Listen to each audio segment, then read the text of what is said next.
Hello everyone, आप सभी का स्वागत है दिल्ली आईएएस रायपुर के यूट्यूब प्लेटफॉर्म पे।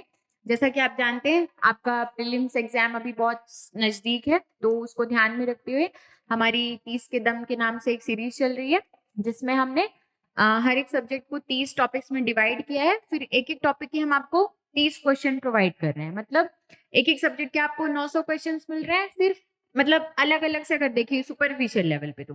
पर ऐसे अगर आप डिस्कशन में अंदर जाएंगे तो आपके 900 क्वेश्चन से बहुत ज्यादा क्वेश्चंस की यहाँ पे प्रैक्टिस हो रही है। ठीक है, तो जैसा कि आप जानते हैं, आपकी बहुत सारे टॉपिक्स अभी तक में हमने कवर कर लिए हैं। हम 10th टॉपिक तक कवर कर चुके हैं, अभी हम 11th टॉपिक में है, जो कि आपका एग्रीकल्चर पार्ट 1 है। जो टॉपिक्स आपके बड़े हैं, जैसे आप ज्योग्राफी में देखेंगे तो मेजर मेजर आपके क्वेश्चंस जो है वो आप लोकेशन एंड स्ट्रक्चर से शुरू करें तो वहां से आते हैं, है ना। फिर ये कुछ पार्ट है शुरू का, यूनिवर्स, अर्थ और ये वाला इंटीरियर ऑफ द अर्थ वाला, यहाँ से बहुत कम क्वेश्चंस लिखे गए हैं।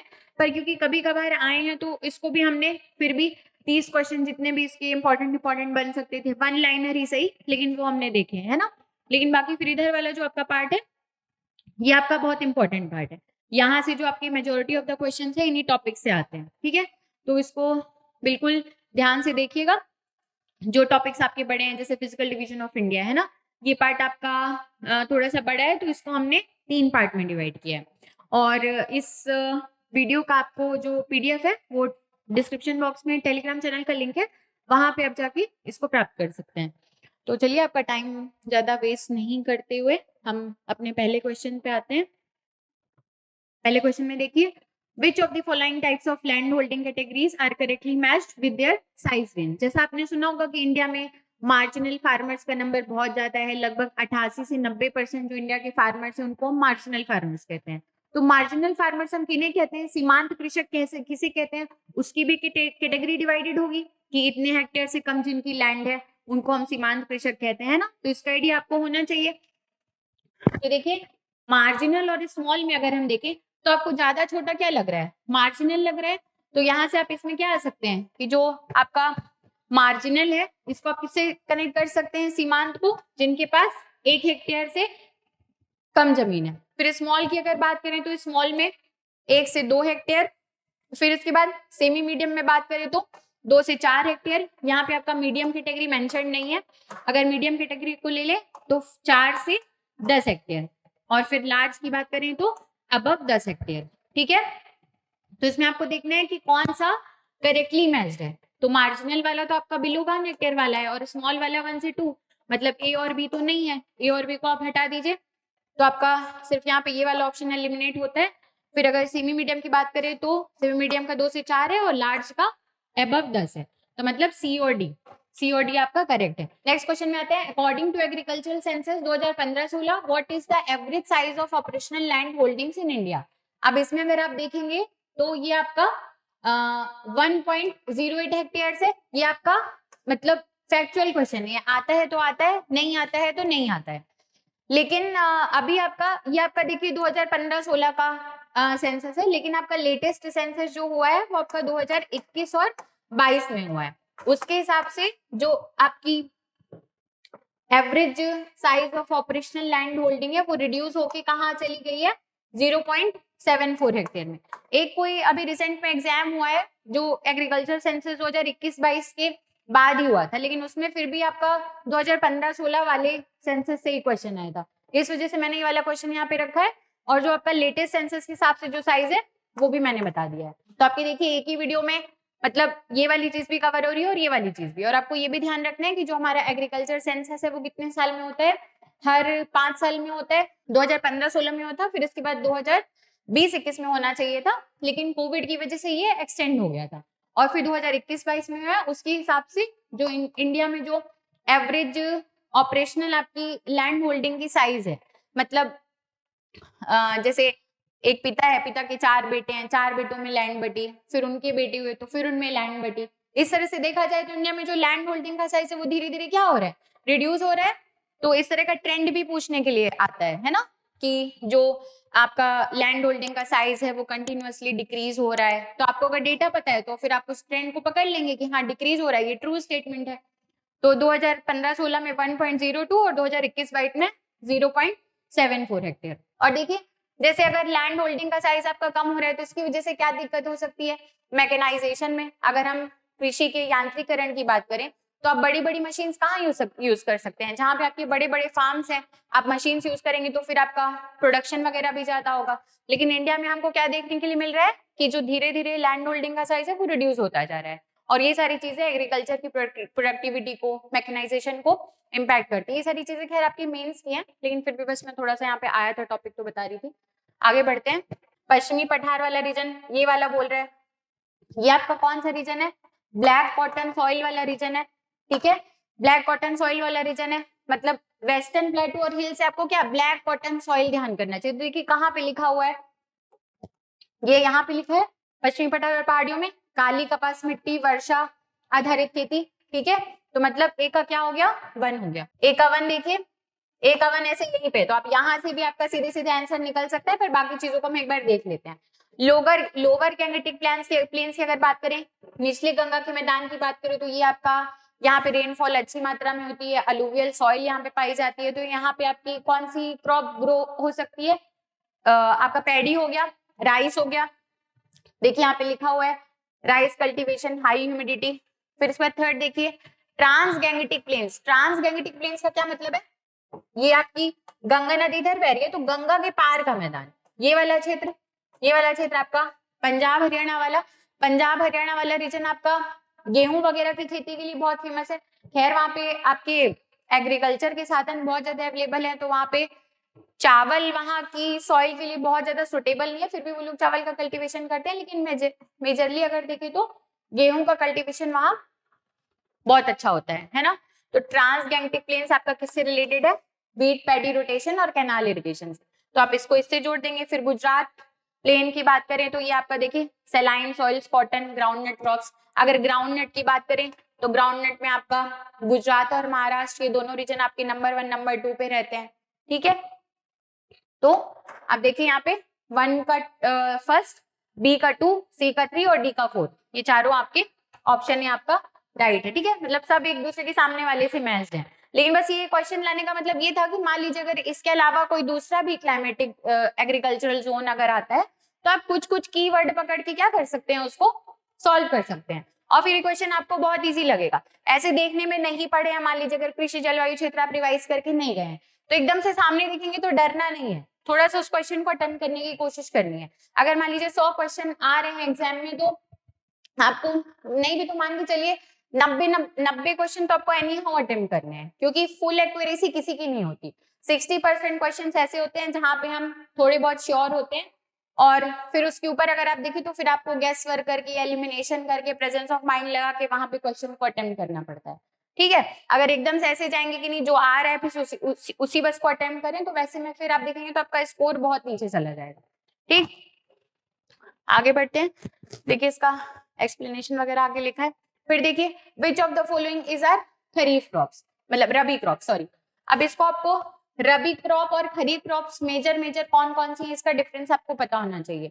आपकी जो खरीफ क्रॉप्स हैं इनमें वाटर की रिक्वायरमेंट बहुत ज्यादा होती है, तो जब आपका जून जुलाई का सीजन शुरू होता है तो ये वाली इन वाली क्रॉप्स को बोया जाता है, जिसकी आपकी खरीफ की जो आपकी मेजर क्रॉप है वो कौन सी है, राइस, पैडी। ठीक है, धान की फसल आपकी खरीफ फसल है। इसके अलावा अगर कॉटन की बात करें ये भी आपके खरीफ की फसल में आता है। फिर कुछ आपकी पल्सेस हैं जो भी आपके किस में आती है, खरीफ के अंदर आती है। अब फिर आपका जब जैसे ही अक्टूबर नवंबर का सीजन आता है तो खरीफ की फसल आपकी कटती है और दूसरा फसल चक्र शुरू होता है जो कि क्या होता है, रबी की फसल का होता है। रबी की फसल में आपको वाटर की रिक्वायरमेंट कम होती है और इंपॉर्टेंट जो आपकी रबी क्रॉप है वो कौन सी है, गेहूं। ठीक है, गेहूं के अलावा आपका ये चना हो गया, इसके अलावा मटर हो गया, कुछ आपकी पल्सेस हो गई, मतलब कुछ आपकी दालें हो गई, वो किस में आती हैं, आपकी रबी क्रॉप्स में आती हैं। फिर रबी क्रॉप आपकी फरवरी मार्च वाले सीजन में कटती है। फिर इसके बाद कुछ 2 से 3 महीने का आपका समय होता है जिसको जैद क्रॉप का सीजन कहते हैं, जिसमें आपका खीरा हो गया, ये वाटरमेलन हो गया। आप जो रोड में बड़े बड़े वाटरमेलन के जो ढेर देखते हैं वो किस समय देखते हैं, जब आपकी ठंडी खत्म हो रही होती है और गर्मी शुरू हो रही होती है, तो वही जो बीच में ट्रांजिशन पीरियड होता है वो आपका जैद क्रॉप का सीजन होता है। ठीक है, तो इसमें देखिए इसमें से कौन सी आपकी रबी फसल है, तो खरीफ में इंपॉर्टेंट अपनी कौन सी थी?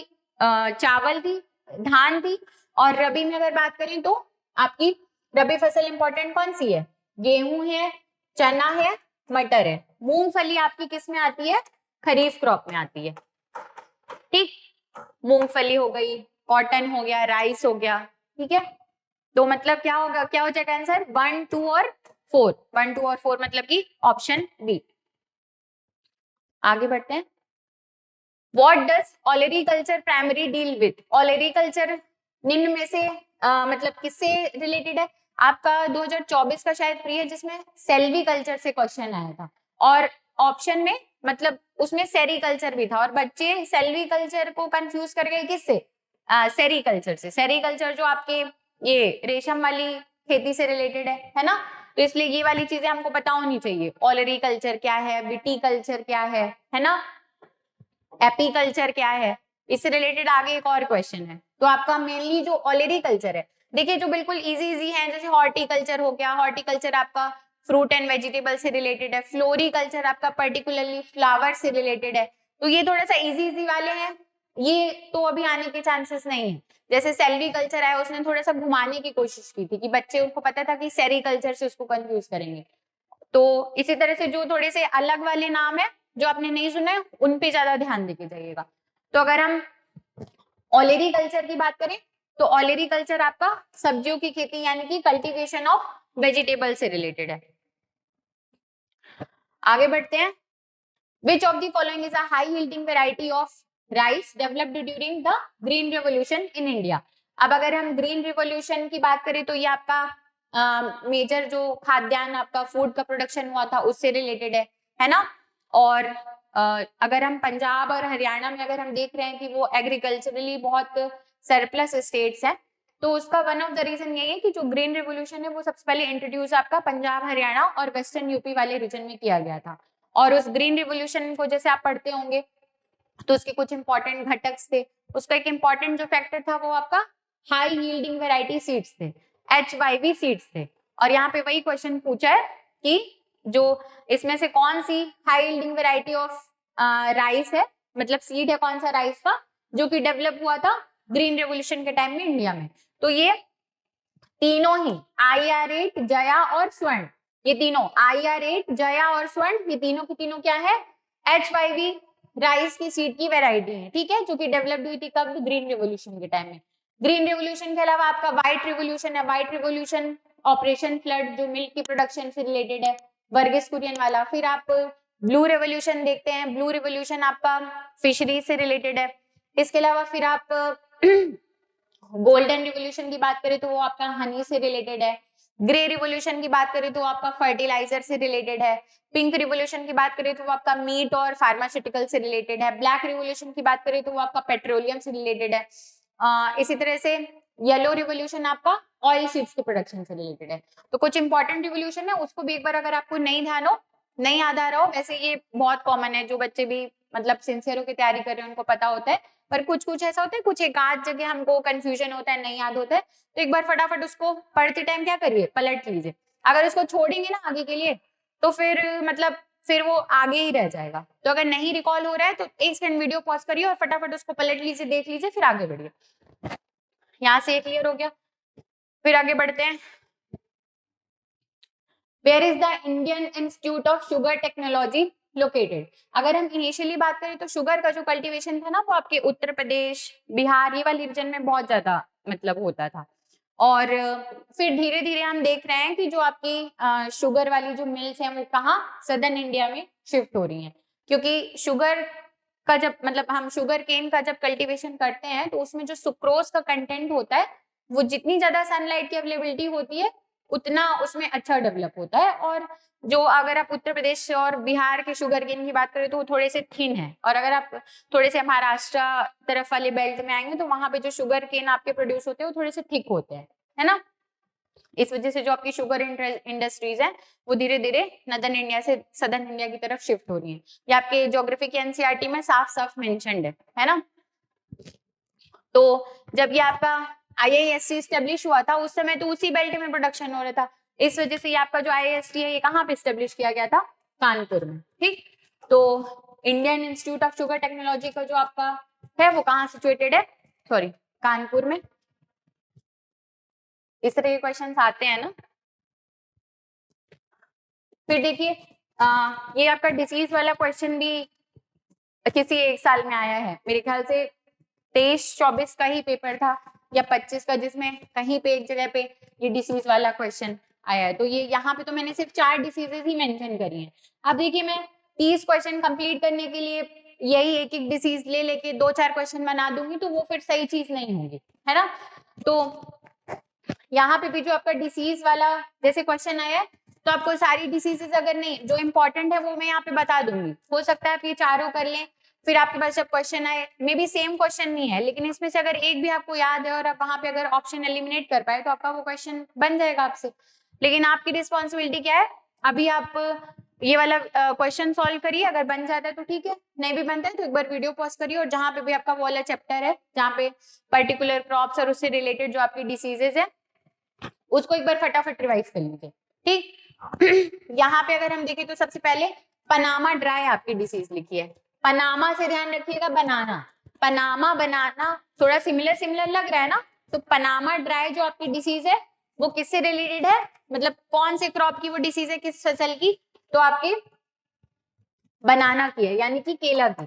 हिंदी वाले भी इतना तो जानते होंगे। तो पनामा ड्राई से ध्यान रखिएगा केला, पनामा ड्राई से बनाना, मतलब ए का आपका क्या है 2 है। अब देखिए ए का 2 कहाँ पे है, ए का 2 यहाँ है, ए का 2 यहाँ है, मतलब ऑप्शन बी और ऑप्शन डी आपका एलिमिनेट हो गया। और जहां पे भी आप 50-50 में अटक रहे हैं वहां पे आपको एनी हाउ उस क्वेश्चन को अटेम्प्ट करना ही है। मतलब अगर आप चारों ऑप्शन में ब्लैंक है, आपको कहीं कोई तुक्का नहीं लग रहा है कि इसका आंसर क्या हो सकता है, तो वहां पे जनरली एडवाइस किया जाता है कि आप ऐसा क्वेश्चन छोड़ दीजिए। और वैसे क्वेश्चन बहुत कम होंगे, लेकिन अगर आप 50-50 में आ रहे हैं तो उस क्वेश्चन को जरूर टिक करके आगे बढ़िए। ऐसे बिल्कुल 100% में आके टिक करेंगे तो फिर आपके नंबर ऑफ क्वेश्चन अटेम्प्टेड बहुत कम होंगे, ठीक है। तो ए का 2 यहाँ पे हो गया। अब यहाँ पे और देख लीजिए, यहाँ पे आपका डी का 4 कॉमन है, मतलब यहाँ से आपको ये भी एक चीज पता चल गई कि जो डाउनी मेल्ड्यू आपकी डिसीज है ये किससे है, जिसको हिंदी में कोमल फफूंदी कहते हैं, किससे रिलेटेड है, ये अंगूर की डिसीज है, ठीक। तो मतलब आप किसमें कंफ्यूज है कि बी का 1 है कि बी का 3 है, बी का 1 है कि बी का 3 है। तो अगर आप ब्लास्ट की बात करेंगे तो जो आपकी ब्लास्ट डिसीज है ये आपकी राइस से रिलेटेड है, ठीक है। ब्लास्ट के साथ आप और जब वो डिसीज वाला चैप्टर पढ़ेंगे तो कुछ कुछ नाम और ऐड है, ठीक। तो ब्लास्ट आपकी राइस से रिलेटेड है और रेड रॉट किससे है, शुगर केन से। तो बी का आपका 1 हो जाएगा और सी का क्या हो जाएगा 3, मतलब आपका आंसर क्या हो जाएगा ऑप्शन ए, ठीक। आगे बढ़ते हैं, देखिए वही वाला क्वेश्चन आ गया, मैच द फॉलोइंग, निम्नलिखित का मिलान करें। Column A cultivation, column B किस चीज से रिलेटेड है। तो अभी देखिए सिल्वी कल्चर वहां पे लिखा हुआ है ना, वही जो क्वेश्चन आया था पिछले साल। और आपने सेरीकल्चर पढ़ा होगा, सेरीकल्चर आपका ये रेशम वाली चीज से, सिल्क के प्रोडक्शन से रिलेटेड है सेरीकल्चर। यहाँ पे देखिए इसमें से अगर मान लीजिए आपको बाकी चीजें टफ लग रही हैं तो सबसे इजी जो इसमें लग रहा है वो आपको एपीकल्चर लग रहा है ना। एपीकल्चर थोड़ा बहुत मतलब हम पहले भी सुने होंगे, एपीकल्चर हनी के प्रोडक्शन से रिलेटेड है। या मान लीजिए मुझे एपीकल्चर इजी लग रहा है, मे बी आपको इनमें से कोई ऐसा एक टर्म हो जो आपके लिए फेमिलियर हो, तो आप पहले उसको पिक कर लीजिए और फिर वहां से ऑप्शन को एलिमिनेट करने की कोशिश करिए। मैच द फॉलोइंग में बहुत इजीली आपके आंसर निकलते हैं, अगर आपको सारे नहीं भी पता है ना तो यहाँ पे बहुत जल्दी निकल जाएंगे। एपीकल्चर किससे रिलेटेड है, रियरिंग ऑफ हनी बीज, शहद के लिए मधुमक्खियों के पालन से। मतलब बी का क्या हो गया 3, देखिए बी का 3 कहाँ पे है, यहाँ पे है, मतलब यहाँ पे बी का 1 है तो मतलब ऑप्शन सी हट गया, यहाँ पे देखिए ऑप्शन बी हट गया और यहाँ पे भी बी का 3 है। 2 ऑप्शन देखिए यहाँ पे भी हट गए। अब आप किस में आ रहे हैं, ए और डी में कंफ्यूज हो रहे हैं। ए और डी में देखिए हाँ, फिर बाकी के आपके अलग अलग व्यू हैं। अब देखिए एपीकल्चर का आपका क्या हो गया, रियरिंग ऑफ हनी बीज, ठीक। फिर आपका ये जो आर्बोरिकल्चर है, आर्बोरिकल्चर आपका cultivation and study of individual trees, shrubs and other woody plant से रिलेटेड है। व्यक्तिगत वृक्षों, झाड़ियों और अन्य काष्ठीय पौधों की खेती और अध्ययन, ये आप कभी नहीं सुने होंगे और ये मेरे ख्याल से आप एक बार देख लेंगे तो आपको भूलेगा भी नहीं कितना ये जो क्लिष्ट सी भाषा लिखी है आर्बोरिकल्चर से है। मतलब एक पता है फिर भी आप 2 में तो आ रहे हैं ना, फिर अब यहाँ पे मान लीजिए एक और कुछ पता है तो फिर आपको डायरेक्ट आंसर मिल जाएगा। तो आर्बोरिकल्चर किससे, डी के 4 से, तो डी का 4 कहाँ है, डी का 4 यहाँ पे, डी का 4 यहाँ पे है, तो यहाँ से आपका ऑप्शन डी राइट आंसर हो जाएगा। अब बी का 3 देखिए, बी का 3 पहले हो गया था, ए का 1 मतलब सेल्वीकल्चर आपका किससे रिलेटेड है, कल्टीवेशन ऑफ फॉरेस्ट ट्रीज से, यही वाला क्वेश्चन आया था पीएससी में लास्ट ईयर। फिर इसके बाद सी का आपका 2 यानी कि पोमोलॉजी किससे रिलेटेड है, कल्टीवेशन ऑफ फ्रूट से। फिर बाकी जो इजी वाले हैं हॉर्टिकल्चर, फ्लोरिकल्चर, वो सब चीजें मैं नहीं ली हूँ, वो आप पढ़ते हैं फिर भी एक बार उसको रिवाइज कर लीजिएगा जिनको आइडिया नहीं होगा। तो इसका आंसर क्या हो जाएगा, डी। आगे बढ़ते हैं, truck farming is associated with, देखिए ट्रक फार्मिंग का ये मतलब है कि मतलब जैसे मान लीजिए आप फूड ग्रेन्स का आपने प्रोडक्शन किया है, तो फूड ग्रेन्स को आप मतलब आपके पास बहुत लंबा मार्जिन है ना कि आप उसको अभी अगर आपके पास गोडाउन वगैरह है तो आप उसको स्टोर करके रख सकते हैं, फिर जब मार्केट में क्या हो प्राइसेस आपको अच्छे मिले तो फिर आप थोड़े टाइम के बाद उसको बेच सकते हैं। लेकिन इसमें से कौन सी ऐसी क्रॉप है जिसको आप आज अगर अभी काटे हैं तो आपको थोड़े मतलब एक नाइट का समझ लीजिए आपके पास ड्यूरेशन है, फिर आपको उसको सेल करना ही पड़ेगा वरना वो क्या हो जाएगी, खराब हो जाएगी। पोल्ट्री तो आपकी दूसरी चीज होगी, इसको आप हटा सकते हैं, सीरियल्स को आप बहुत लंबे टाइम तक स्टोर कर सकते हैं, मिल्क भी आप एलिमिनेट कर सकते हैं। यहाँ पे मेन जो आपका वो है वो वेजिटेबल्स है। तो मेन जो ट्रक फार्मिंग जो शब्द दिया गया वो इसी वजह से दिया कि मान लो रात को आपने अपनी फसल काटी तो मतलब ट्रक फार्मिंग से मतलब है कि एक रात का आप अगर ड्यूरेशन लेंगे तो मतलब ट्रक आपका चलेगा और सुबह अपनी सब्जी को कहाँ पहुंचा देगा, मंडी में। तो उतनी ड्यूरेशन आपके पास है जिस क्रॉप के लिए, तो उस तरह से ये ट्रक फार्मिंग का जो कॉन्सेप्ट है वो आपका वेजिटेबल से रिलेटेड है। ये सब चीजें हमको नहीं पता होती है, फिर अचानक से आ जाती हैं तो हम नहीं दिमाग लगा पाते हैं ना। तो इसको बिल्कुल अच्छे से ध्यान रखिएगा कि ट्रक फार्मिंग आपकी वेजिटेबल से रिलेटेड, ऐसे क्वेश्चंस कभी कभी आते हैं। ये शायद ये पहले कभी कहीं आया है, मुझे ध्यान नहीं आ रहा है किस एग्जाम में। आगे देखिए, which pigment is primarily affected by nitrogen deficiency leading to pale yellow leaves, मतलब कौन सा आपका नाइट्रोजन की कमी से मुख्य रूप से कौन सा वर्णक प्रभावित होता है जिस कारण पत्तियां पीली हो जाती हैं। पत्तियां आपकी ग्रीन किस कलर की वजह से होती हैं, क्लोरोफिल की वजह से, और जब क्लोरोफिल नहीं होगा तो क्या होंगी, पत्तियां आपकी पीली पड़ जाएंगी। तो आपका आंसर क्या हो जाएगा, क्लोरोफिल। मतलब इसके साथ एसोसिएट करके इसलिए बता रही हूँ, आपने ये तो पढ़ा होगा कि क्लोरोफिल की वजह से ग्रीन होती है, पर यहाँ पे ग्रीन कलर कहीं पे मेंशन नहीं है और यहाँ पे ये लिखा है कि ये पेल येलो क्यों हो जाती हैं। तो ध्यान रखिएगा कि ये क्लोरोफिल ही रीजन है, ठीक है, और जो कि मतलब आपके नाइट्रोजन की डेफिशिएंसी की वजह से होता है। बाकी इसमें एक्सप्लेनेशन लिखा है वो देख लीजिएगा आप। फिर देखिए, why is extra long staple cotton preferred in textiles, वस्त्र उद्योग में एक्स्ट्रा लॉन्ग स्टेपल कॉटन कपास को क्यों पसंद किया जाता है। अब देखिए जो आपका लास्ट ईयर का प्री हुआ है 2025 का, अभी तक आप देखते थे कि आपके एग्जाम में इकोनॉमिक सर्वे जो छत्तीसगढ़ वाला है वहां से क्वेश्चन आते थे, लेकिन लास्ट ईयर के प्री में जो इंडिया का इकोनॉमिक सर्वे है वहां से भी क्वेश्चन आया था। तो थोड़ा सा जो इंपॉर्टेंट चीजें मतलब अभी तक तो हम बिल्कुल उसको हटा के चलते थे, उतना ध्यान से नहीं देखते थे, तो सुपरफिशियली जो इम्पोर्टेंट आपके चीजें अनाउंस हुई हैं लास्ट ईयर के बजट में तो वो आप देख के चलेंगे तो अच्छा रहेगा। तो ये जो आपका एक्स्ट्रा लॉन्ग स्टेपल वाली स्कीम है वो लास्ट ईयर के बजट में ही उसके ऊपर फोकस किया गया था कि हम अब जो कॉटन की वेराइटी है उसमें एक्स्ट्रा लॉन्ग स्टेपल को प्रोड्यूस करेंगे, जो कि क्या करती है, आप इससे लंबे रेशे प्रोड्यूस होते हैं जो कि अधिक मजबूत और महीन धागे वाले होते हैं, ठीक है। Longer fibres produce stronger and फाइनर yarn, ठीक। या फिर मान लीजिए ये तो मैंने उसका बेनिफिट बताया है, आपको सीधे सीधे एक्स्ट्रा लॉन्ग स्टेपल करके भी आ सकता है कि एक्स्ट्रा लॉन्ग स्टेपल वेराइटी कौन सी क्रॉप से रिलेटेड है, तो उसमें आपका आंसर क्या हो जाएगा, कॉटन, ठीक है।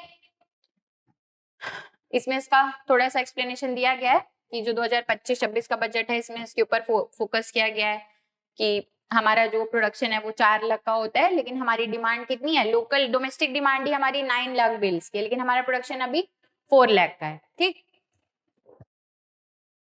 आगे बढ़ते हैं, which Indian states are the largest producers of jute. अब देखिए जूट जो है आपका, जूट भी आपकी मतलब खरीफ क्रॉप है ना, आपकी जितनी भी खरीफ क्रॉप है वो देखिएगा सिर्फ रेनफॉल एक रीजन नहीं है, लेकिन जो भी आपकी खरीफ क्रॉप्स है उसमें आपकी वाटर की रिक्वायरमेंट बहुत ज्यादा होती है और आपका अगर हम रेन की बात करें तो रेन का डिस्ट्रीब्यूशन किस तरह से है इंडिया में, अगर आप यहाँ पे बात करें कि आपका वेस्टर्न कोस्ट ऑफ वेस्टर्न घाट, यहाँ पे आपके बहुत ज्यादा रेनफॉल होती है। फिर इसके बाद आप ये तो आपकी किससे अरेबियन सी वाली ब्रांच से हो रही है। इसके बाद ये आपका बे ऑफ बंगाल वाली ब्रांच है। बे ऑफ बंगाल वाली ब्रांच आपके ईस्टर्न कोस्ट में आपके बहुत अच्छी रेनफॉल करती है। फिर जैसे जैसे अंदर जाती है क्या होता है, रेनफॉल की मात्रा रिड्यूस होती जाती है ईस्ट टू वेस्ट की तरफ हम जैसे जैसे मूव करते हैं। तो ये वाला रीजन आपका भी हाई रेनफॉल रीजन बनता है। तो आपका जूट का कल्टीवेशन इन्हीं स्टेट्स में कन्फाइंड है, थोड़ा बहुत इधर भी होता है लेकिन मेजरली कहाँ होगा, जहां पे अच्छी रेनफॉल होगी। ठीक है, तो फिर देखिए इसमें यहाँ पे तो आपका अगर अच्छी रेनफॉल की बात करें तो राजस्थान आपका ऐसे ही एलिमिनेट हो जाता है, राजस्थान इसमें होगा नहीं।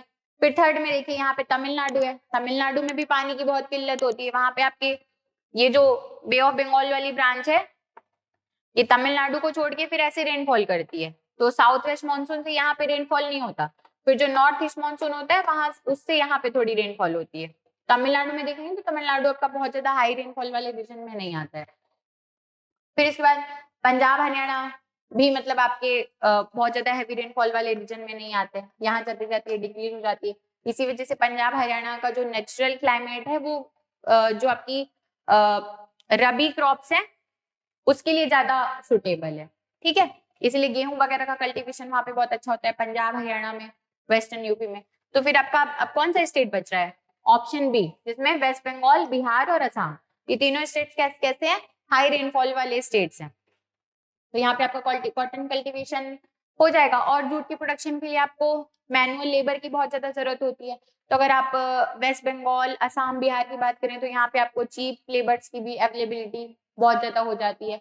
बहुत बड़ी बड़ी यहाँ पे रिवर्स हैं, जब आप जूट का प्रोडक्शन करते हैं तो मतलब वाटर की रिक्वायरमेंट बहुत ज्यादा होती है। इस वजह से ये दो इंपॉर्टेंट रीजन हैं जिसकी वजह से जूट की जो आपकी फैक्ट्रीज है वो यहीं पे कन्फाइंड है। जब इंडिया पाकिस्तान का डिवीजन हुआ था तो बहुत बड़ा जो जूट प्रोड्यूसिंग रीजन है वो किधर चला गया था, बांग्लादेश में। लेकिन फिर भी जो इधर वाला पोर्शन है अभी भी हमारा वहां पे जूट का प्रोडक्शन अच्छा खासा हो जाता है। आगे बढ़ते हैं। और गवर्नमेंट भी अभी जैसे जूट है आपका, तो जूट कैसा है, बायोडिग्रेडेबल है। तो गवर्नमेंट बहुत ज्यादा प्रमोट कर रही है कि मतलब पैकेजिंग वगैरह में हम जूट के प्रोडक्ट्स को यूज करें, पॉलीथीन और प्लास्टिक बैग्स का यूज कम से कम करें, जो कि वो इन्वायरमेंट फ्रेंडली नहीं है। और जूट की अगर बात करें तो जूट कैसा है आपका, इन्वायरमेंट फ्रेंडली है। ये सब चीजें आप सुनते रहेंगे, कॉन्सेप्ट बनाते रहेंगे ना, तो जब भी आपका इन्वायरमेंट से रिलेटेड क्वेश्चन आएगा तो आप जैसे ऐसे वगैरह लिखते हैं तो ये डाइवर्सिफाइड व्यूज को लिखेंगे, तो जितना डाइवर्सिफाइड आप ऐसे लिखेंगे उतने आपको अच्छे मार्क्स मिलेंगे। तो इसको मतलब ऐसे मत देखिए कि इससे सिर्फ आपकी प्री की तैयारी हो रही है, आपको ओवरऑल बहुत सारा कॉम्प्रिहेंसिव नॉलेज इस सीरीज से मिलेगा। Why maize, despite being able to grow in areas of lower rainfall, is still classified as a kharif crop. मतलब कम वर्षा वाले क्षेत्रों में भी उगाई जा सकने वाली मक्का को अभी भी खरीफ फसल के रूप में वर्गीकृत किया गया है, क्यों?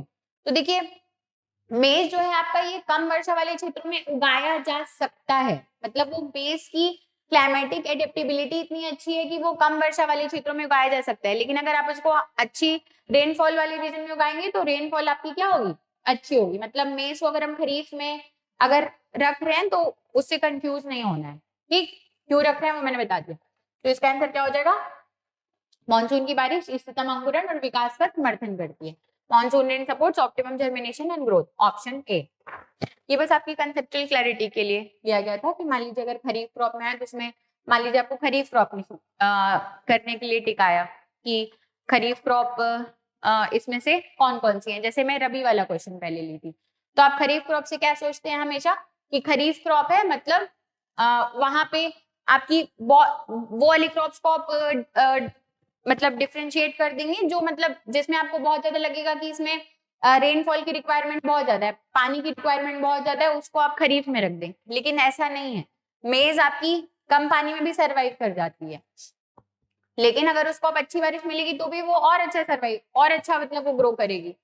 तो मेज आपकी फिर भी कम पानी में सरवाइव कर जाती है, इसके बावजूद भी इसको हम किस में रखते हैं, खरीफ में रखते हैं। तो इससे कंफ्यूज नहीं होना है, मेज आपकी खरीफ क्रॉप है। और ये मतलब ट्रैप वाली क्रॉप है। आप खरीफ में अगर राइस लिखा है तो उससे कंफ्यूज नहीं होंगे। आपको पता है कि खरीफ क्रॉप को वाटर की रिक्वायरमेंट ज्यादा होती है, राइस को भी वाटर की रिक्वायरमेंट ज्यादा होती है। लेकिन खरीफ में आप मे से कंफ्यूज हो जाएंगे, इस वजह से क्वेश्चन डाला गया था। ठीक है, आगे बढ़ते हैं, इसको पढ़ लीजिएगा पूरा। In which one of the following countries high yielding variety seeds was developed for the first time? जो आपका वर्ल्ड में अगर बात करें तो ग्रीन रेवोल्यूशन के जो आपके फादर हैं वो कौन है? नॉर्मन बोरलॉग है। ठीक है, और इसकी जो ओरिजिन हुआ था वो वर्ल्ड में कहा? मैक्सिको से हुआ था। और अगर इंडिया की बात करें तो इंडिया में फादर ऑफ ग्रीन रेवोल्यूशन कौन है? Doctor MS Swaminathan. ठीक, तो देखिए आप बताइए, यहाँ से तो आप आसानी से क्लिक कर सकते हैं कि कौन सी कंट्री है जहाँ पे हाई यील्डिंग वैरायटी सीड सबसे पहले डेवलप हुए। तो ये आपकी कंट्री कौन सी थी? मैक्सिको थी, जहां से H5V सीड सबसे पहले वहां के साइंटिस्ट ने डेवलप किए थे, है ना। फिर उसी को हमने कहा यूज किया? जब इंडिया में ग्रीन रिवोल्यूशन को इंट्रोड्यूस किया। और फादर ऑफ व्हाइट रिवोल्यूशन कौन है? आपके डॉक्टर वर्गीस कुरियन, है ना। इसके अलावा जो आपके ग्रीन रिवोल्यूशन और येलो रिवोल्यूशन, इनके भी अलग अलग फादर हैं, इन सबको भी एक बार देख लीजिएगा। कभी मैच द फॉलोइंग में आ जाए तो ये रहे कि पढ़े हैं आप, ये एक्सप्लेनेशन देख लीजिएगा एक बार। सॉरी, अब देखिए, how many of the above are correctly matched. Column B में वैरायटी दी है, कॉलम बी में क्रॉप दी है। ये क्वेश्चन भी आपका 1-2 साल पहले ही आया है। कुछ आपकी शायद जया या सोनालिका ऐसे करके कुछ वैरायटी दी हुई थी और फिर उसको पूछा था कि ये किसकी वैरायटी है, गेहूं की है कि आपकी राइस की है। ठीक है, तो कुछ इंपॉर्टेंट क्रॉप की जो वेराइटीज है वो आपको पता होनी चाहिए। तो कॉलम ए में देखें, जया और रत्ना की बात करें तो ये दोनों आपकी राइस की वैरायटी है। वरुणा भी आपकी मस्टर्ड की वैरायटी है। सोनालिका और कल्याण की बात करें तो ये आपकी व्हीट की वैरायटी है। और एरी आपकी, एरी तो अलग से पता चल रहा है, ये आपकी एरी, टसर, मूंगा, ये सब किसकी वैरायटी है? मलबरी। एरी, टसर, मूंगा, मलबरी, ये सब किसकी वैरायटी है? सिल्क की वैरायटी है। अब आप सिल्क वाले में अगर थोड़ा डाउट होगा तो एक बार जहाँ पे भी आपका एग्रीकल्चर वाला चैप्टर है जिस भी बुक से पढ़ रहे हैं तो एक बार जाके देख लीजिएगा कि एरी का प्रोडक्शन कहाँ पे होता है, टसर सिल्क का कहाँ होता है, मलबरी कहाँ होता है और मूंगा कहाँ होता है। पर्टिकुलर कुछ कुछ स्टेट्स हैं जो पर्टिकुलर सिल्क की वैरायटी के लिए फेमस है। आगे बढ़ते हैं, मतलब इसमें आंसर आपका क्या हो जाएगा? Option D, all are correct. Match the following निम्नलिखित का मिलान करें। हाँ, अब देखिए इसमें क्या है? स्थानांतरित खेती के नाम है ना। जैसे आप नॉर्थ ईस्ट का झूम कल्टीवेशन सबको पता होगा। झूम कल्टीवेशन कैसे? मतलब वो एक तुम्हारा फॉरेस्ट का एरिया है, उसको क्या करते हैं? कट करते हैं और फिर वो जो लैंड खाली होती है वहां पे आपका थोड़े दिन के लिए क्रॉप्स वगैरह उगाते हैं। फिर जब उस लैंड की आपकी फर्टिलिटी सॉइल की जब खत्म हो जाती है तो उस एरिया को रिप्लेनिश होने के लिए छोड़ देते हैं। नेचर में कैपेबिलिटी होती है ना कि वो अपने आप अपनी सॉइल को क्या कर ले, फिर से फर्टाइल बना ले। तो उस एरिया को छोड़ के वो दूसरे एरिया में चले जाते हैं, तब तक में ये वाला एरिया आपका थोड़ा सा फर्टाइल हो जाता है, वो फिर से फिर यहाँ आते हैं। इस तरह से कर करके जो आपकी कल्टीवेशन होती है इसको हम स्थानांतरित खेती बोलते हैं। ठीक है, तो झूम कल्टीवेशन आपका नॉर्थ ईस्ट वाला तो बहुत फेमस है। इस तरफ देखिए नाम लिखे हैं हिंदी में और इस तरफ इंग्लिश में कहाँ पे होता है वो लिखा है। तो सबसे पहले झूम की अगर बात करें तो झूम आपका नॉर्थ ईस्टर्न स्टेट्स में होता है। मतलब ए का कितना हो गया? फर्स्ट का बी हो गया। फर्स्ट का बी देखिए कहाँ कहाँ पे? यहाँ पे है और यहाँ पे है। यहाँ पे भी आपका बी और डी एलिमिनेट हो गया। फिर देखिए दोनों में सेकंड का ए है, मतलब सॉरी इसमें नहीं है, सॉरी देखिए झूम आपका ये हो गया। तो यहाँ से भी आप दो दो ऑप्शन में आ गए। फिर इसके अलावा देखिए कोई ऐसा ऑप्शन है क्या? ये मैं तो डायरेक्ट आंसर बता सकती हूँ, अगर किसी को ऐसे क्वेश्चन नहीं आते तो मैं बता रही हूँ कि हम इसको कैसे सॉल्व कर सकते हैं। देखिए ए और सी हमको देखना है, ए और सी हमको देखना है। तो फर्स्ट का बी देख लिया हमने। फिर उसका सेकंड देखिए, सेकंड में अलग दिया है।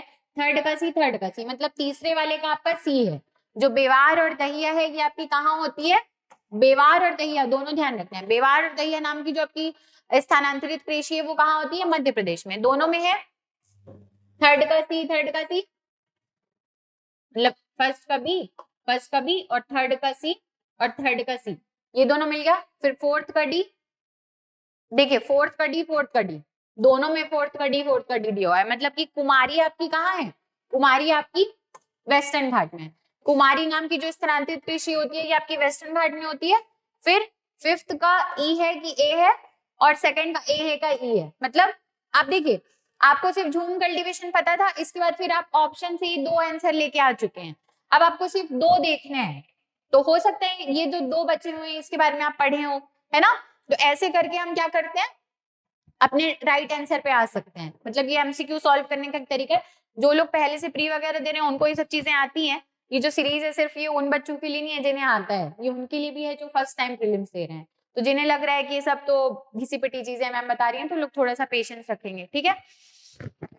तो देखिए, हमको सिर्फ सेकंड और फिफ्थ को देखना है कि सेकंड का ए होगा कि सेकंड का ई होगा। तो देखिए, पोडो की बात करें, पोडो, पेंडा, ये इस तरह के भी जो भी नाम है थोड़े से साउथ इंडिया से एसोसिएट कर रहे हैं ना, पोडो, पेंडा, इस तरह की कुछ कुछ वहां पे रेंजेस भी हैं। ये पालकोंडा वगैरह जो आपकी हिल्स है वो कहाँ है, आंध्र प्रदेश में ही है। तो ये जो पोडो, पेंडा, ये सब नाम है, यहाँ से आप आंध्र प्रदेश ध्यान रखिएगा। तो मतलब आपका सेकंड का क्या हो जाएगा, ई। सेकंड का ई, सेकंड का ई कहाँ है, यहाँ पे। मतलब आपका राइट आंसर क्या हो जाएगा, ऑप्शन सी। फिफ्थ का आपका ए होगा। कुरुवा जो है आपका वो कहाँ है, झारखंड में, ठीक। तो यहाँ से याद कर लीजिए, झूम कहाँ का है, नॉर्थ ईस्ट का है, पूर्वोत्तर राज्यों का। पोडू या पेंडा की बात करें तो वो आंध्र प्रदेश का है। बेवार या दहिया की बात करें तो मध्य प्रदेश में। कुमारी की बात करें तो वेस्टर्न घाट्स में, पश्चिमी घाट में। और कुरुवा की अगर बात करें तो झारखंड में, ठीक है। देखिए, देखने में अगर नहीं पढ़े होंगे तो क्वेश्चन टफ लग रहा होगा, अरे यार क्या पूछ लिया, ये तो हमने नहीं रिवाइज किया। लेकिन ऑप्शन एलिमिनेशन से कैसे आंसर आसानी से आ जाता है ना।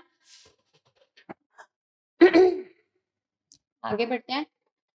If the net sown area of a region is 80 hectares and the gross cropped area is 160 hectares, what will be the cropping intensity? Cropping intensity का आपको इसमें फॉर्मूला पता होना चाहिए। क्रॉपिंग इंटेंसिटी का आपका फॉर्मूला ये है कि शुद्ध बोया गया आपका क्षेत्रफल अपॉन सकल फसल क्षेत्रफल इनटू क्या, 100। तो नहीं सॉरी, ये ऊपर होगा आपका 160 अपॉन 80 इंटू 100। 82 जाइए, तो मतलब क्रॉपिंग इंटेंसिटी कितनी हो जाएगी, 200%। देखिए आंसर इसका क्या हो जाएगा, ऑप्शन सी। ये थोड़ा सा अलग सा क्वेश्चन था, लेकिन फिर भी ये सारी चीजें पता होनी चाहिए कि क्रॉपिंग इंटेंसिटी किसको बोलते हैं और उसका फॉर्मूला क्या है। और कितना आ गया है, 200%। फॉर्मूला भी दिया हुआ है, आगे बढ़िए। कंसीडर द फॉलोइंग स्टेटमेंट्स, निम्नलिखित कथनों पर विचार करें। राजस्थान में भारत में सबसे अधिक औसत परिचालन जोत है। मतलब राजस्थान में एवरेज जो ऑपरेशनल लैंड होल्डिंग है वो बहुत ज्यादा है। लैंड होल्डिंग मतलब आपके पास कितना कितना बड़ा आपके खेत की जोत का आकार है। राजस्थान की अगर बात करें तो राजस्थान एक तो आपका एरिया वाइज अगर आप देखेंगे तो इंडिया का सबसे बड़ा स्टेट है, ठीक है, सबसे बड़ा स्टेट है। तो और फिर वहां पे देखेंगे तो पॉपुलेशन का प्रेशर भी कम है, क्योंकि सॉइल आपकी इतनी ज्यादा फर्टाइल नहीं है ना। तो वहां पे अगर हम बात करेंगे इस तरह से, राजस्थान को अगर हम देखें तो ये आपका जो अरावली वाला लैंड है, इसके इस तरफ तो आपका पूरा डेजर्ट वाला एरिया है ना, डेजर्ट वाला एरिया है। तो यहाँ तो कल्टीवेशन ऐसे भी नहीं होगा, और फिर स्पार्स पॉपुलेशन भी है।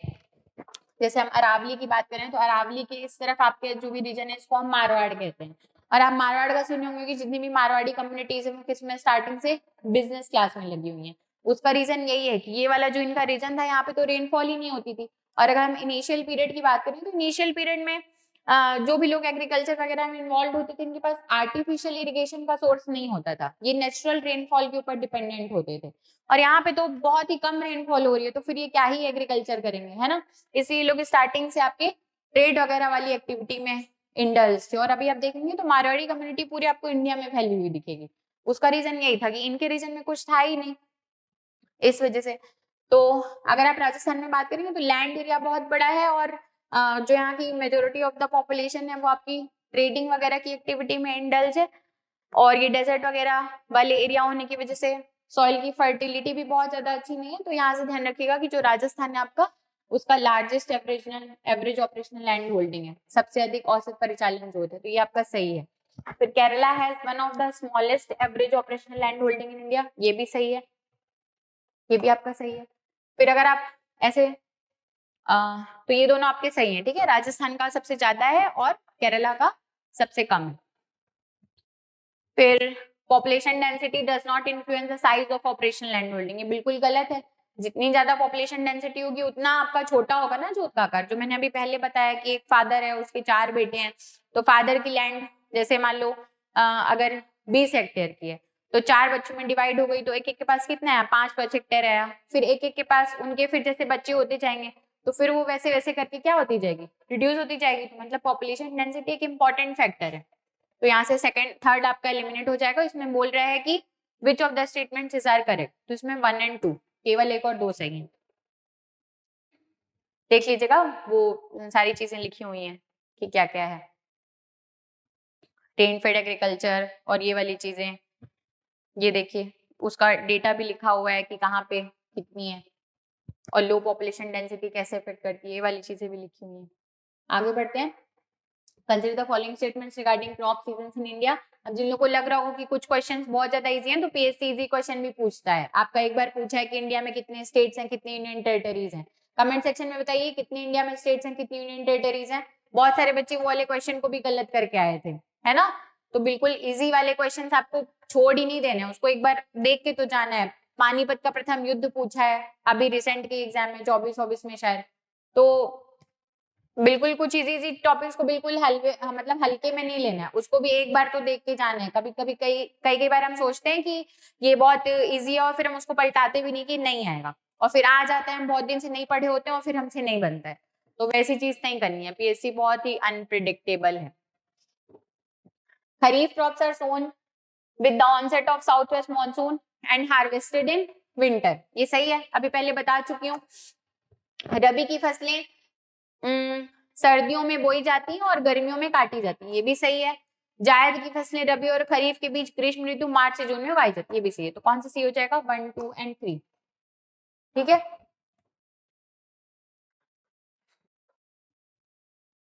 विच of the following is not a cash crop.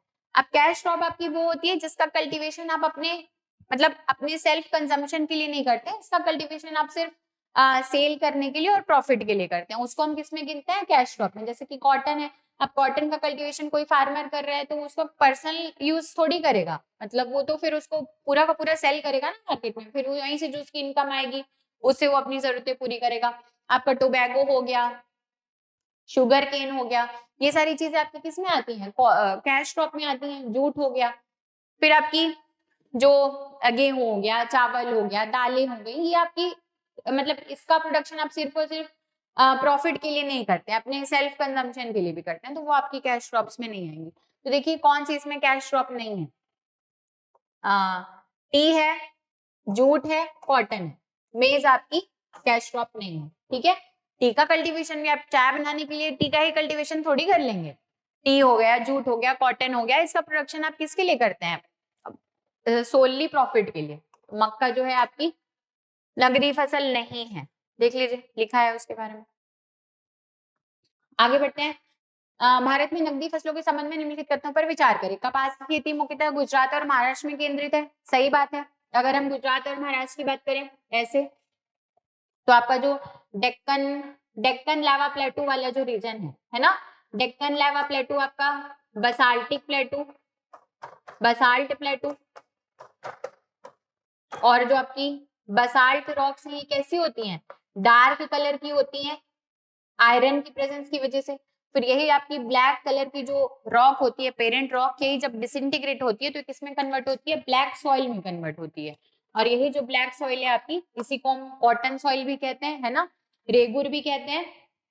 और ये आपकी मेनली कौन से रीजन में पाई जाती है, गुजरात और राजस्थान में, थोड़ा महाराष्ट्र वाले रीजन में भी पाई जाती है। और ये जो आपकी ब्लैक कॉटन सॉइल है ये आपकी ग्राउंड नट हो गया, ग्राउंड नट, इसके अलावा कॉटन, इन सब चीजों के कल्टीवेशन के लिए क्या है, फेमस है, ग्राउंड नट के लिए और कॉटन के लिए।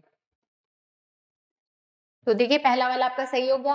T plantation in India are confined only to Assam and West Bengal. Assam और वेस्ट बंगाल में है, मतलब टी की कल्टीवेशन के लिए आपको ज्यादा रेनफॉल चाहिए और ऐसे स्लोपी का सही स्ट्रक्चर चाहिए। स्लोपी से स्ट्रक्चर इसलिए क्योंकि टी के कल्टीवेशन के लिए आपको स्टेगनेंट वाटर की रिक्वायरमेंट नहीं होती। अगर सरफेस इस तरह का है, मतलब ऐसा प्लेन सरफेस है, तो वाटर के पानी क्या करेगा, वहां पे रुक जाएगा, जो कि टी की कल्टीवेशन के लिए क्या होता है, खतरनाक होता है। तो आप जब भी देखेंगे तो जो चाय की जो खेती होती है, चाय के जो बागान होते हैं, वो देखिएगा ऐसे स्लोपी स्ट्रक्चर में बने होते हैं। स्लोपी स्ट्रक्चर, जैसे अगर रेनफॉल का पानी या सिंचाई जो भी हो रही है तो पानी क्या करे, एक जगह पे रुके नहीं, इस तरह से बह जाए, ठीक। लेकिन यहाँ पे ध्यान से देखिए ओनली लिखा है, ओनली। अगर आप ध्यान से नहीं पढ़ेंगे तो आप ये ओनली को क्या कर देंगे, स्किप कर देंगे और इस क्वेश्चन को सही कर देंगे। लेकिन इसमें क्या लिखा है, भारत में चाय बागान केवल असम और पश्चिम बंगाल तक ही सीमित है।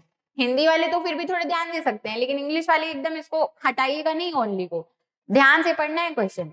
T plantation in India are confined only to Assam and West Bengal, ये गलत स्टेटमेंट है। और इसमें ये भी अंडरलाइन करते हुए चलिए कि करेक्ट पूछ रहा है कि इनकरेक्ट पूछ रहा है।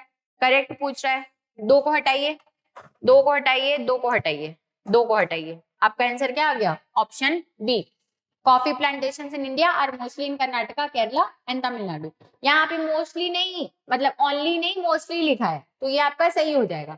ये छोटी छोटी बारीकी का ध्यान रखिए, ठीक। तो आपका आंसर क्या हो जाएगा, ऑप्शन बी। आगे बढ़ते हैं। जो आपका कॉफी का यहाँ पे सबसे पहले कॉफी प्लांट जो था वो बाबा बुदान थे, कोई यमन के, वो मतलब यहाँ पे यमन से लाके कॉफी का प्लांटेशन किए थे। इसी वजह से आप कर्नाटका में बाबा बुदान हिल्स पढ़ते हैं। कॉफी बोर्ड का जो आप हेडक्वार्टर है वो भी आप देखते हैं कहाँ पे, कर्नाटका के बेंगलुरु में, ठीक। अगले क्वेश्चन पे आते हैं। Which of the following conditions are favourable for the cultivation of India's chief food crop. Bharat की प्रमुख खाद्य फसल की खेती के लिए इनमें से कौन सी चीजें अनुकूल है। भारत की प्रमुख खाद्य फसल से आप क्या समझ रहे हैं, राइस की बात कर रहे हैं वो, राइस की बात करें तो इंडिया की प्रमुख खाद्यान्न फसल है। तो इसमें देखिए high temperature above 25 degree Celsius, सही है ये।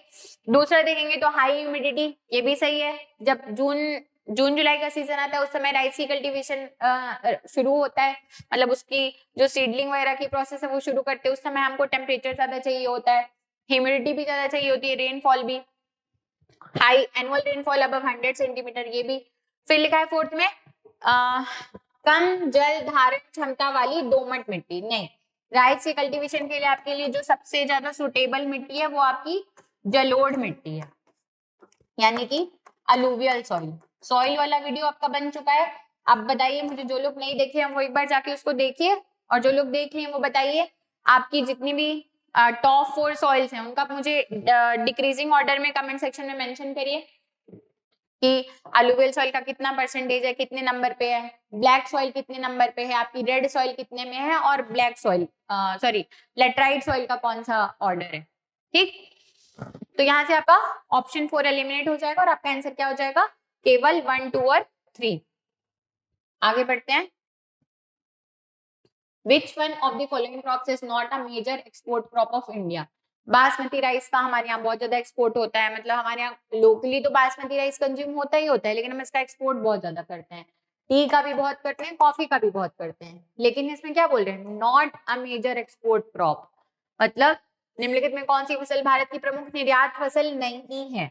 अगर हम पल्सेस की बात करें तो पल्सेस का हमारे यहाँ प्रोडक्शन भी बहुत कम होता है, उसके अलावा हमको पल्सेस का इंपोर्ट इवन करना पड़ता है ना, क्योंकि प्रोडक्शन बहुत कम है। अब प्रोडक्शन कम होने का रीजन क्या है, देखिए जैसे एमएसपी वगैरह की बात करें तो सरकार क्या करती है, सोइंग सीजन शुरू होता है उसके पहले एमएसपी अनाउंस करती है कि हम इस फसल में इतनी एमएसपी देंगे, मतलब। और फिर वो जो उसकी गवर्नमेंट की जो मेजर एमएसपी का अमाउंट है वो आपका 2 इंपॉर्टेंट फूड क्रॉप्स हैं, आपका गेहूं हो गया और चावल हो गया, इसमें ही कंज्यूम हो जाता है।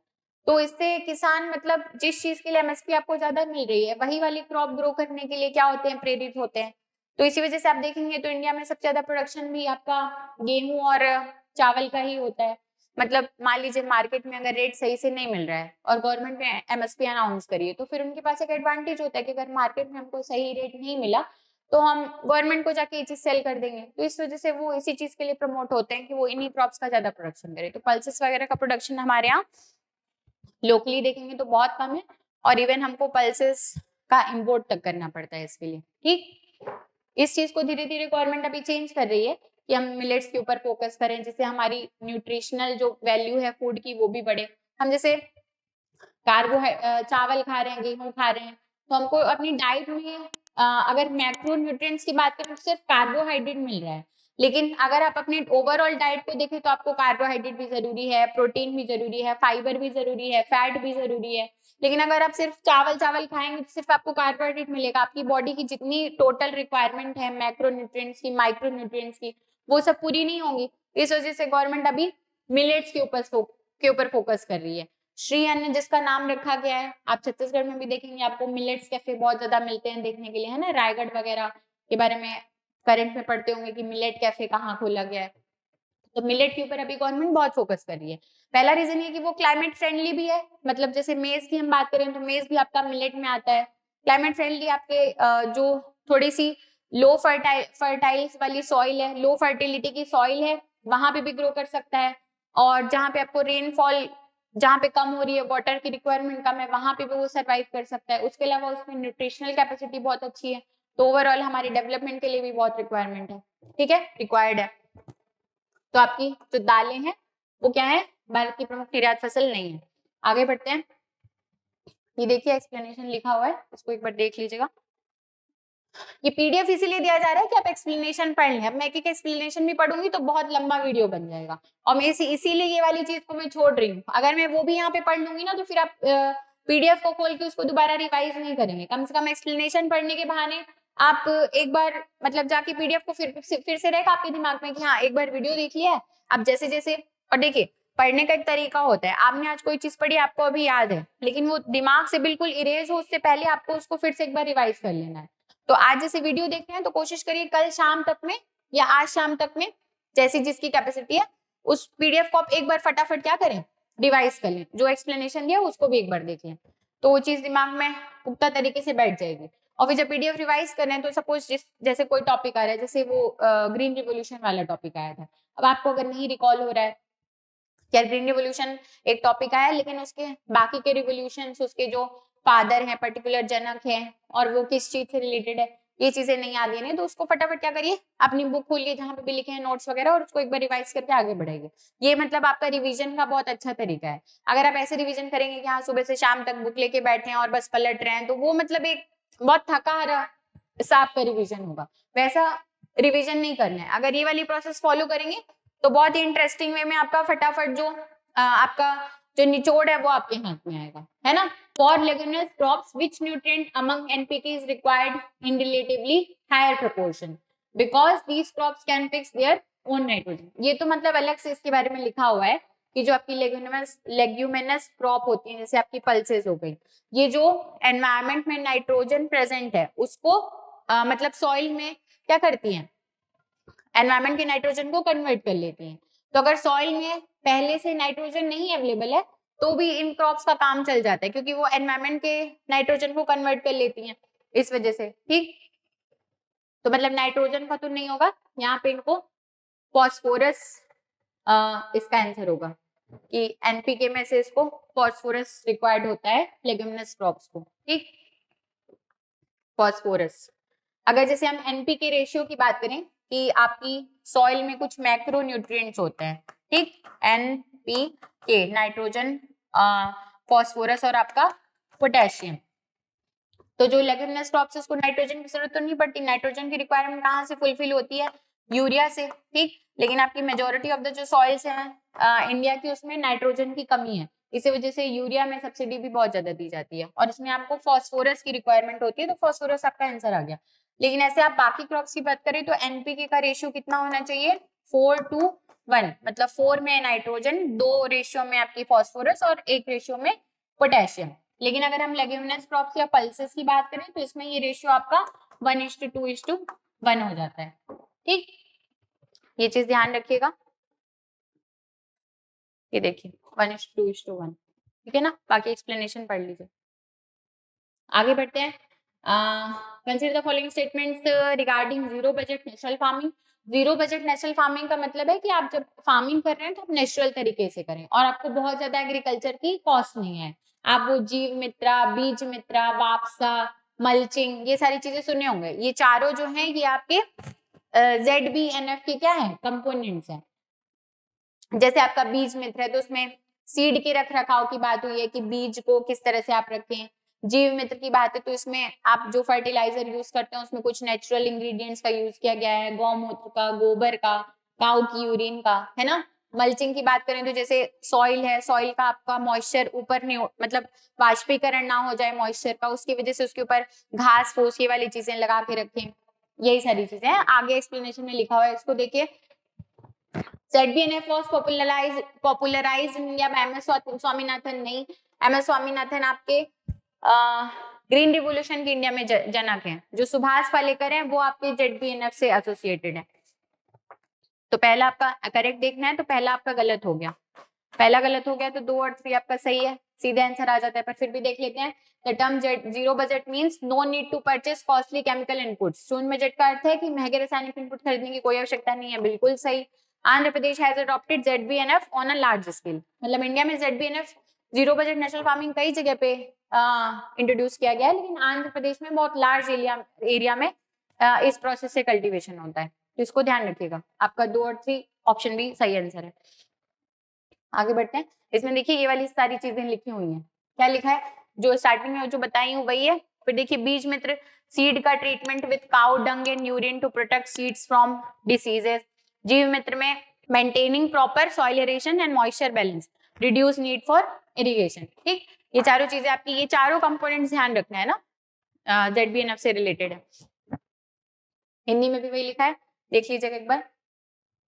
फिर देखते हैं इसमें, देखिए जूट कल्टीवेशन से क्वेश्चन फिर से आया है। और क्या पूछे इसमें, सही उत्तर हमको चुनना है। देखिए jute is a rabi crop. Jute rabi crop है। रबी क्रॉप वो होती है ना जिसमें आपकी वाटर की रिक्वायरमेंट कम होती है ना। तो यहाँ से आपका पहला एलिमिनेट हो गया। जूट आपकी क्या है?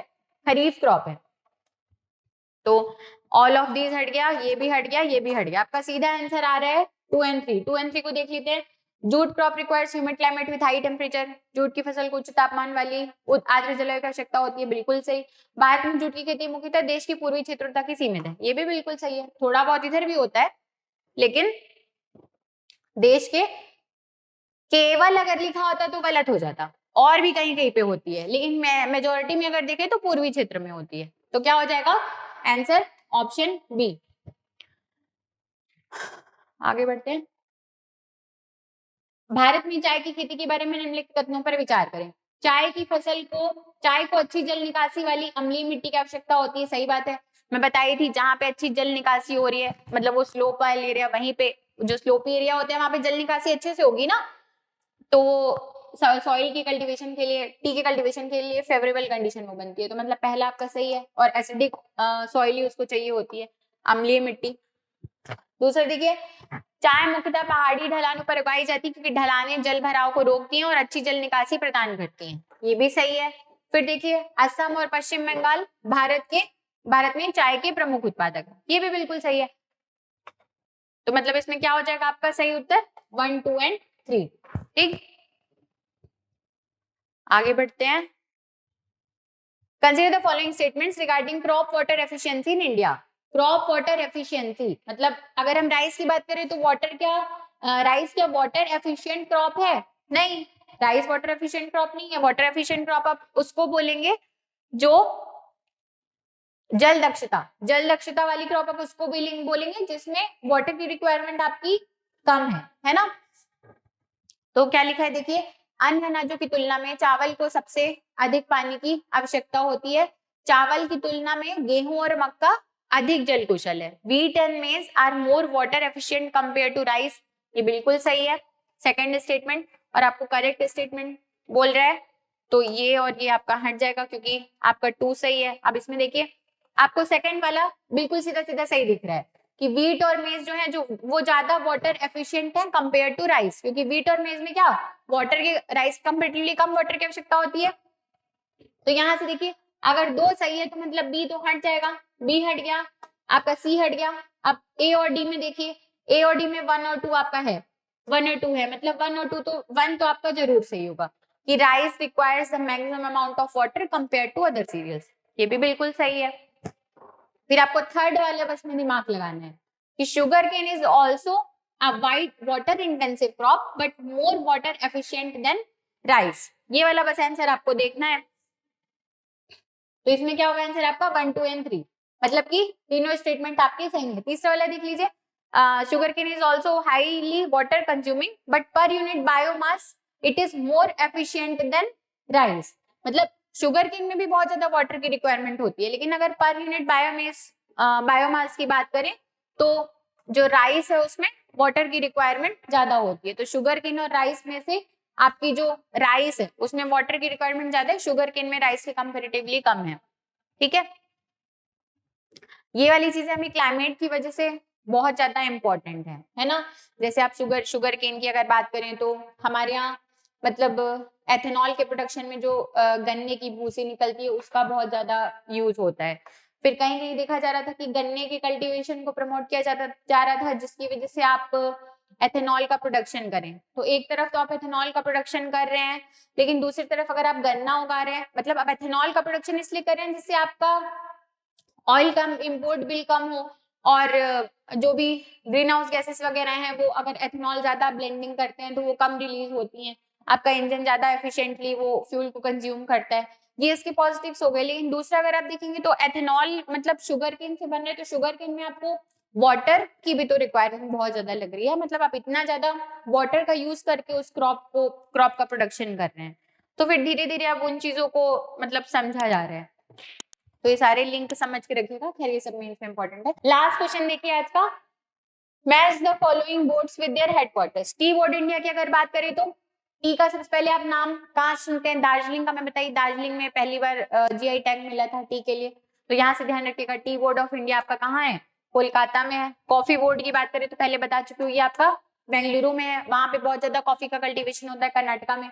रबर बोर्ड की बात करें, रबर के प्रोडक्शन के लिए आपका केरला बहुत फेमस है। ठीक, तो रबर बोर्ड ऑफ इंडिया आपका कोटियट्टम में है, केरला के केरला के कोटियट्टम में रबर बोर्ड है। ठीक है, कोची से नहीं जाना है, कोची आपका स्पाइस बोर्ड वाला है। और टोबैको अगर आप देखिए तो टोबैको का कल्टीवेशन आपका जो नंबर 1 आपका स्टेट रहता है वो आपका आंध्र प्रदेश है। तो टोबैको बोर्ड आपका कहाँ है, गुंटूर आंध्र प्रदेश में है। स्पाइसेस बोर्ड आपका कहाँ है, कोची में है, केरला में। तो मतलब आपका करेक्ट आंसर क्या हो जाएगा, ऑल ऑफ द अबव। अब देखिए जैसे जो क्वेश्चन यूपीएससी पूछता है, तो मतलब सिर्फ सीजीपीएससी की बात मैं नहीं कर रही हूँ, जितने भी आपके बाकी के स्टेट पीसीएस है वो सब क्या करते हैं, उन क्वेश्चंस को एज इट इज कॉपी करते हैं। यूपीएससी में शायद 2025 वाला जो प्रीलिम्स हुआ था, इसमें 2025 और 2024 का जो प्रीलिम्स हुआ था उसमें टर्मरिक बोर्ड पे क्वेश्चन आया था। और वो टर्मरिक बोर्ड पे जो क्वेश्चन आया हुआ था, तो मतलब आप एक काम करिए, जैसे यहाँ पे मैंने टर्मरिक बोर्ड का क्वेश्चन नहीं लिया है, तो एक बार टर्मरिक बोर्ड को भी क्या करिए, जाके रिवाइज कर लीजिए, देख लीजिए उसका हेडक्वार्टर कहाँ पे है। क्योंकि जनरली ट्रेंड देखा गया है कि कोई ऐसे नया क्वेश्चन वहां आता है ना, तो फिर वो हमारे यहाँ एज इट इज कॉपी हो जाता है।